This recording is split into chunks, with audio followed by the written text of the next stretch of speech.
Dear students, हम chapter पढ़ रहे हैं motion in a straight line और आज का हमारा टॉपिक रहेगा topic of discussion it is distance and displacement which is a very basic point, basic topic you can say for studying the chapter motion in a straight line. So let us start the topic with the introduction of distance and displacement.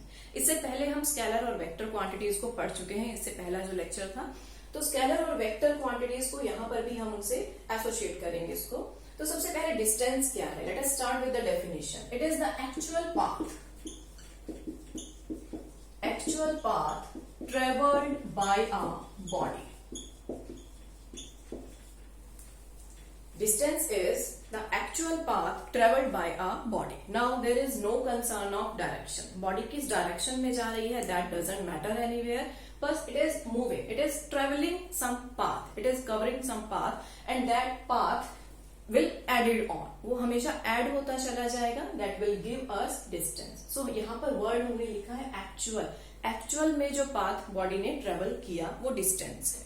Okay? तो distance जो है it is a scalar quantity. It is a scalar quantity. Okay? और अगर एक body move कर रही है तो उसका डिस्टेंस कभी भी जीरो नहीं हो सकता. So it is having a positive value. Okay, next is displacement. फिर उसको हम एग्जांपल से एलैबोरेट करेंगे.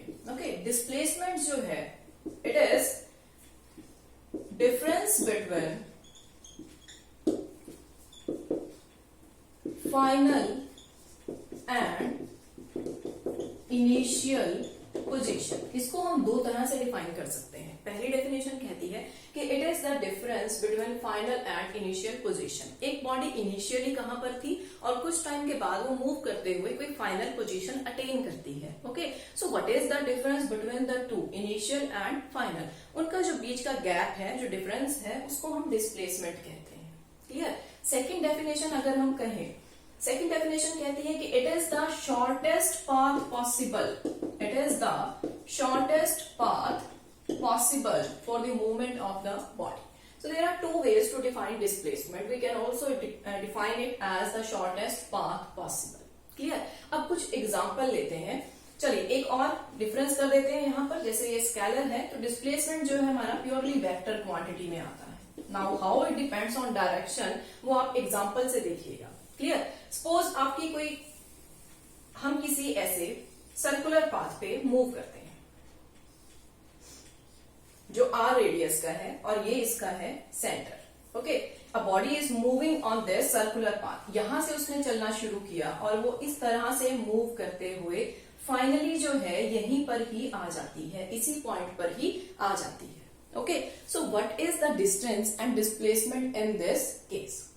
डिस्टेंस विल बी, अगर हम यहाँ पर डिस्टेंस निकालें, so what it will be this path body ने जो कवर किया, that is this outer path of the circle, जिसको हम सर्कमफ्रेंस कहते हैं. तो it will be equal to 2 pi r. Distance कितना हो जाएगा? बॉडी ने यहां से चलना शुरू किया और उसने ये पूरी सर्कमफ्रेंस को कवर किया, तो distance will be 2 pi are.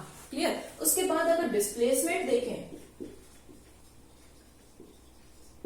How much will be the displacement? देखिए बॉडी ने यहां से चलना शुरू किया, this was the initial. Suppose मैं इसको कोई पॉइंट ए कह देती हूँ.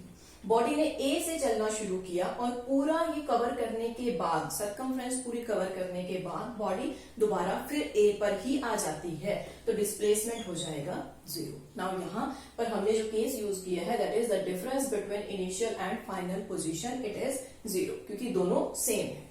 क्लियर? तो ये हमारा एक फर्स्ट एग्जांपल है. उसके बाद आप सबने क्रिकेट मैच देखा होगा. क्रिकेट मैच में एक तरफ है बॉलर, एक तरफ है आपका बैट्समैन.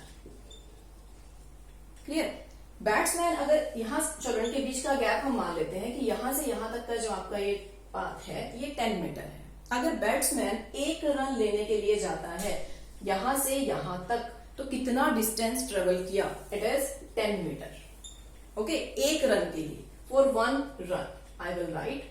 ओके, बट अगर वो 2 रन लेता है, वो वापस आ जाता है, तो what is the distance and displacement? Distance कितना हो जाएगा इस केस में? It will be 10 plus 10, it will be 20 metre. Distance पहले वो 10 इधर गया, फिर वापस आया, तो distance will be 20. But displacement इस केस में कितना हो जाएगा? डिस्प्लेसमेंट देखिए जहां से उसने चलना शुरू किया वापस वो वहीं पर ही आ जाता है। अगर वो 2 रन लेता है तो ओके, तो डिस्प्लेसमेंट हो जाएगा उसका 0। अगर वो 2 रन लेता है तो, और अगर वो 1 रन ले लेता है तो उसका डिस्टेंस और डिस्प्लेसमेंट दोनों ही आपके इक्वल टू 10 मीटर रहेंगे उस केस में। ओके, अगर वो 1 रन लेता है तो डिस्टेंस और डिस्प्लेसमेंट दोनों उस केस में 10 रहेंगे। बट अगर डबल लेता है, 2 रन लेता है, तो आपका डिस्टेंस हो जाएगा 20 और डिस्प्लेसमेंट हो जाएगा 0। क्लियर?